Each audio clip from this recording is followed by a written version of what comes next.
स्वागत है राधा कृष्ण चैनल में। यह एक पवित्र स्थान है जहां भगवान श्री कृष्ण के शाश्वत दर्शन जीवंत होते हैं। प्रणाम प्रिय आत्माओं, मैं कृष्ण हूं, जीवन की इस यात्रा में आपका शाश्वत मार्गदर्शक और मित्र। आज आइए हम इच्छाओं और भौतिक लाभों की प्रकृति और यह आपके जीवन के अनुभवों को कैसे आकार देते हैं, इस पर चर्चा करें।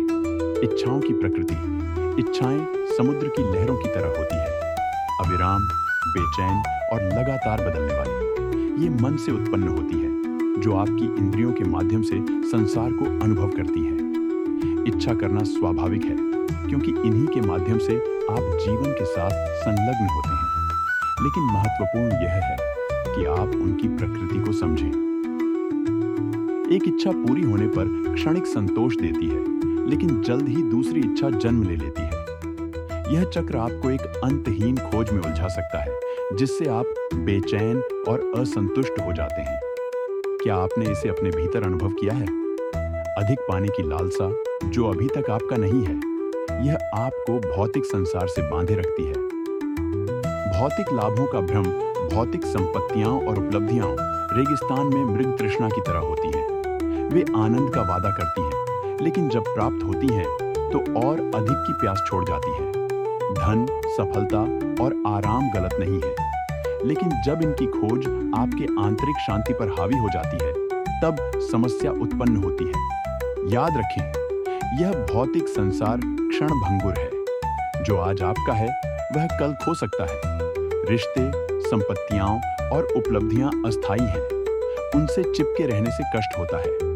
इसके बजाय उन्हें बिना आसक्ति के आनंद लेना सीखें। जैसे कमल कीचड़ में खिलता है, लेकिन उससे अछूता रहता है। सच्चे संतोष की जड़। सच्चा संतोष भौतिक लाभों के संग्रह में नहीं, बल्कि आपकी दिव्य प्रकृति के ज्ञान में है।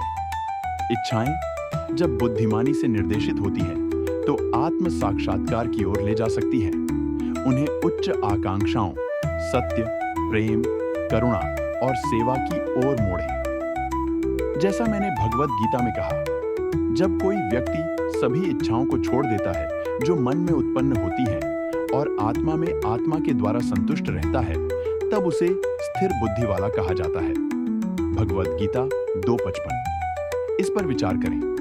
क्या आपकी इच्छाएं आपको मुक्ति की ओर ले जा रही है या और अधिक बांध रही है? उत्तर आपके भीतर ही है। संतुलन का मार्ग इच्छाओं से डरें नहीं, क्योंकि वे जीवन का हिस्सा हैं। इसके बजाय उन्हें वैराग्य के साथ संतुलित करें। उद्देश्य के साथ कार्य करें, लेकिन परिणामों से बिना आसक्ति के। यह निष्काम कर्म का सार है, निस्वार्थ कर्म। जब आप अपने कर्तव्यों को ईमानदारी और भक्ति के साथ निभाते हैं और परिणामों को ईश्वर को अर्पित करते हैं, तो आप लालसा और निराशा के चक्र से मुक्त हो जाते हैं। यह शांति का मार्ग है, जहां इच्छाएं अब आपको नियंत्रित नहीं करती, बल्कि आपकी वृद्धि के उपकरण बन जाती हैं। भक्ति के माध्यम से मुक्ति इच्छाओं से अंतिम मुक्ति समर्पण के माध्यम से आती है। जब आप अपने अहंकार, अपनी आसक्तियों और अपनी इच्छाओं को ईश्वर को अर्पित करते हैं, तो आप नदी की तरह हो जाते हैं, जो सागर में मिलकर पूर्ण और संपूर्ण हो जाती है। अपने कर्म, अपनी संपत्ति और यहाँ तक कि अपनी इच्छाओं को भी मुझे अर्पित करें, और मैं आपको शाश्वत आनंद की ओर मार्गदर्शन करूंगा। समर्पण में कोई हानि नहीं है, केवल लाभ है। एक ऐसा लाभ जो भौतिकता से परे है और आपको शाश्वत की ओर ले जाता है। प्रिय आत्माओं, यह संसार एक खेल का मैदान है, जहां इच्छाएं और भौतिक लाभ आपके उपकरण हैं। उनका समझदारी से उपयोग करें, लेकिन उन्हें अपने ऊपर हावी न होने दें। आपका हृदय हल्का हो, आपका मन शांत हो और आपकी आत्मा स्वतंत्र हो।